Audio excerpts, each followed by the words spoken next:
How's it going, everyone? College Lefty, and in this video I ranked all 30 Legends of the Franchise Diamonds, so let's go ahead and get right into it.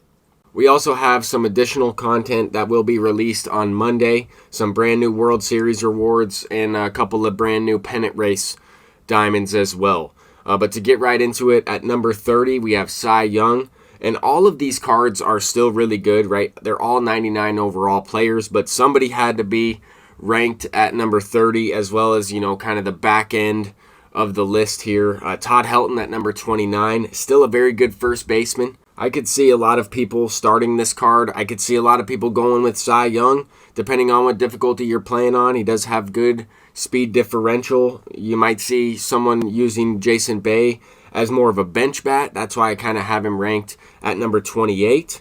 But at number 27, Alan Trammell. I mean, this card could be starting for a lot of teams at shortstop. I think there are a couple of better options because some of these guys have some versatility within this program. Ozzie Smith, I would probably use over Alan Trammell. This is the best version of Ozzie Smith we've ever had in MLB The Show. I would say this card is really good.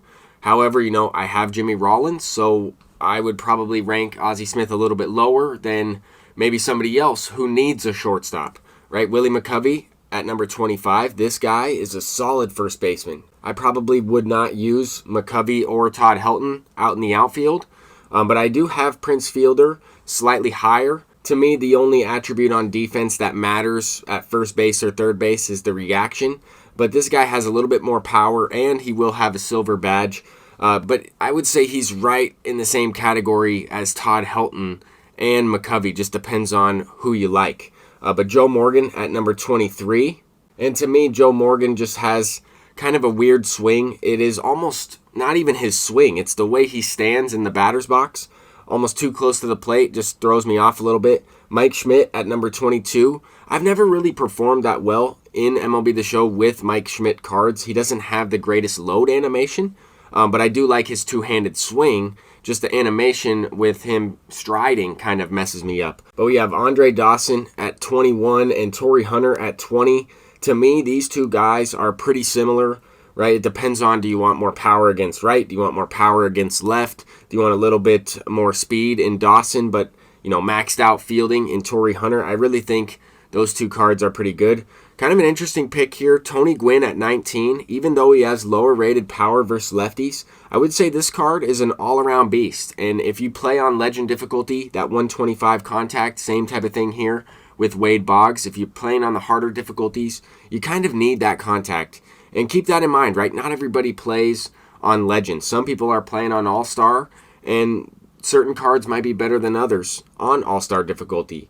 But Don Sutton at number 17, and this one to me might be a little bit high. I was kind of messing around with Sutton a little bit, just moving him up and down, trying to find out where I would put him. And I think he's still a pretty good pitcher. He does have the screwball. It depends on really how large his par ranges are on some of those pitches. But at 16, Ryne Sandberg. At 15, Shawn Green. Sandberg's a pretty good, versatile infielder. And we have Shawn Green, who I think is a really good left-handed bat. I mean, a killer against righties. 121, 125 is great.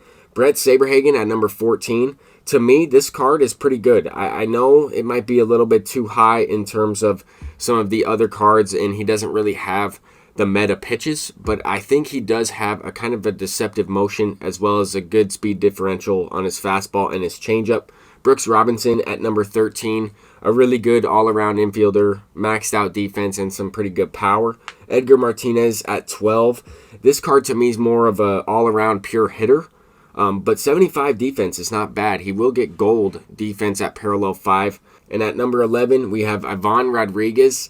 To me, this card is an anomaly, right? He has 70 speed at the catcher position. He also plays first base, second base, 125 contact. Might not have as much power against right as Mike Napoli, but I think that card could definitely be the best catcher in the game. At number 10, Ricky Henderson. I would say that card's kind of interesting, right? Because there are not a lot of primary left fielders. Most left fielders you're using will take a secondary position hit, so that's why I kind of ranked him a little higher. Jared Weaver at number 9 and Roy Oswalt at number 8. To me, these two guys are very good. One of them's 6'7", the other one's 6 foot. Depends on really what you're looking for in terms of the pitch repertoire, but both of them have pretty good speed differential. I would put them in the top 10. At number 7, Ray Durham, mainly because he's a second baseman, switch hitter with center field as a secondary. I think this card is pretty good. Good contact, kind of reminds me a lot of Ketel Marte and has a kind of a similar swing. Ranked at number 6, we have Steve Finley, and to me, this card will play way above his attributes, has probably the best swing out of this entire program, and I think he might be, at the top of the list in terms of all-around players, but maybe at number 2 or even number 1 as far as outfielders go. At number 5, we have A.J. Burnett. At number 4, we have Cliff Lee. It just depends. Do you want more velocity? Do you want a right-handed pitcher or a left-handed pitcher? Cliff Lee is certainly going to be able to dot every single pitch on the corners. At number 3, we have Jorge Posada, who is a primary catcher, but I might use this card at first base or second base just because he is a switch hitter. You could kind of get a little bit more versatility out of him in that way.